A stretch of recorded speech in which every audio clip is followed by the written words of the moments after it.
As the name suggests, revelation is not found in the actual words of holy books or leaders when it comes to non-propositional revelation. Revelation is in the event that the words are describing. The words, therefore, are of secondary importance. They are human efforts to understand the events, to grasp the meaning behind them. They are not the revelation. Many Protestants hold a non-propositional view of revelation. What is believed to be revealed from Scripture and through personal experience is God Himself rather than truths about Him. This means that the believer does not just accept the propositions and live by them, but accepts a direct and personal relationship with God. Acceptance of God's propositions in terms of belief in and commitment to them will follow as a direct consequence. The non-propositional believer is able to accept that Scripture can be studied as historical documents, subject to the cultural and philosophical influence of the people who wrote them, but which also allow a deeper, more viable understanding of God Himself, because interpretations of the historical events can vary widely. There is then the possibility and actuality of considerable difference in doctrine. There are many events involving Jesus Christ. Different people experienced Him in their everyday lives. Humans wrote about Him. What is written depends upon their experience of Him. So the words are not the direct words of God.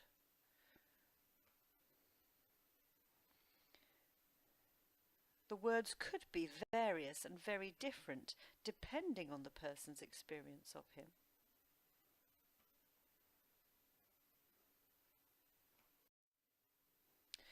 Revelation then comprises both divine activity and human attempts to recognize and understand it. It is a matter of debate amongst Protestant theologians whether the events to be taken as revelatory are solely those recorded in the Bible, from the origins of the nation of Israel to the birth of the Christian community. This is known as the period of Heilsgeschichte, or holy history. Or whether all events are potentially revelatory, since God is always and everywhere active in creation. Christians who subscribe to this view generally agree that the Bible is the primary and indispensable witness to the divine revelation, which reaches its full potential and full expression in the person of Jesus Christ, whether or not God is recognizable outside the Heilsgeschichte.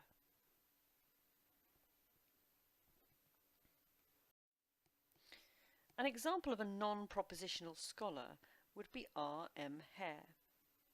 He claims that faith is not the acceptance of theological propositions, but is fiducia, an attitude of personal trust in and commitment to the divine reality. Faith, therefore, involves experiencing events as revealing truths about that reality which ultimately underlies the universe. In a debate over religious language, R.M. Hare coined the term blick to denote a particular way of looking at the world. The non-propositional view of revelation requires that faith be in part a blick, a framework within which events are experienced in a particular way. The theory is not that people with religious faith experience the world through rose-tinted spectacles where others see with the naked eye, but that everyone sees the world through spectacles, all with different tints. Two people with different blicks may experience one phenomena in entirely different ways. Viewing the story of Moses as a purely social and political event with no divine element is simply viewing them from a different blick. Theological propositions resulting from revelation are human constructions designed to understand certain events. These statements are therefore not infallible. Given this, there are no difficulties in the recognition that recipients of revelation are active in experiencing and recording events, or in the fact that doctrines may alter. Furthermore, nobody is claiming to be a divine mouthpiece, so there is little or no room for sociological suspicion. William Temple wished to retain the concept of Christianity as a revealed religion. However, he sought to avoid linking revelation too closely with Scripture by claiming that there is no such thing as revealed truth. There are truths of revelation, that is to say, propositions which express the results of correct thinking concerning revelation, but they are not in themselves directly revealed. What he wanted to avoid saying was that God had spoken in some kind of verbal revelation, and instead to affirm that God had revealed himself in certain events of the past. These special events, like the Exodus, the exile, and the cross of Christ, constitute redemptive history, the main arena of God's revelation. The biblical stories, then, are not to be taken literally. The individuals who wrote the books of the Bible were inspired rather than spoken to. This is consistent with a more noetic religious experience, more concerned with feelings rather than one where God speaks directly.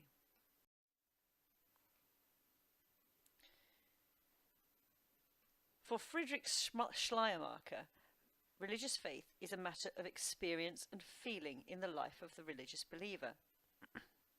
Thus, the religious believer in his or her time must interpret the revelation from the Bible. The Bible reveals that Jesus' mission was not about saving people, but about raising people's awareness of God. Non-propositional revelation is often associated with what has been called liberal biblical interpretation. When we feel dependent upon God, this experience contains the revelation. Biblical texts came about as writers reflected about their religious experiences. For supporters of this view, faith is belief in rather than belief that. It is not a matter of facts and information. It is more an attitude of trust and relationship. For example, if you say you have faith in a friend, you are more likely to mean that you trust them rather than to mean that you have factual information about them.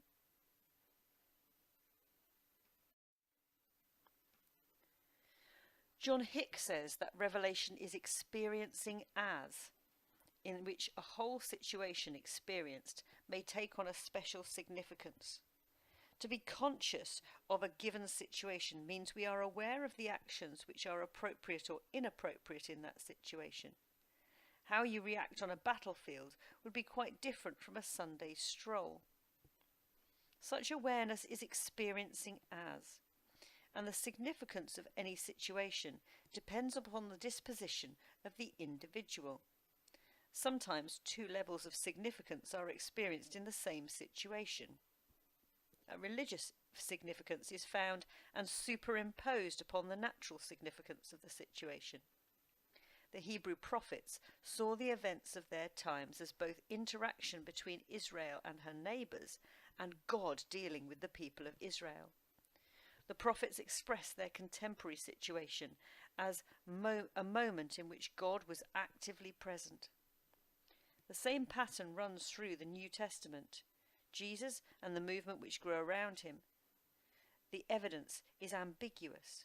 It is possible to see Jesus as a self-appointed prophet who got mixed up with politics, clashed with religious leaders in Jerusalem and was eliminated, or, as the New Testament writers suggest, the Messiah from God, giving himself to save mankind.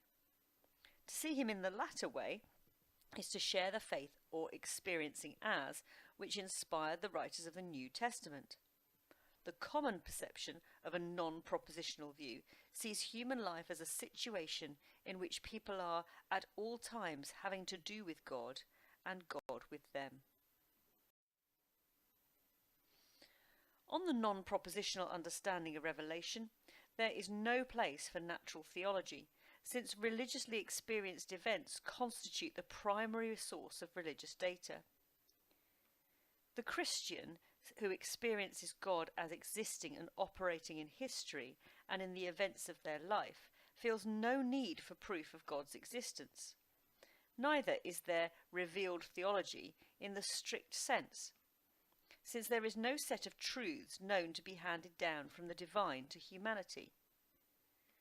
The facts of faith on this understanding comprise the experiential basis of a particular religion, as acknowledged by the religious community, for example, the biblical understanding of salvation history.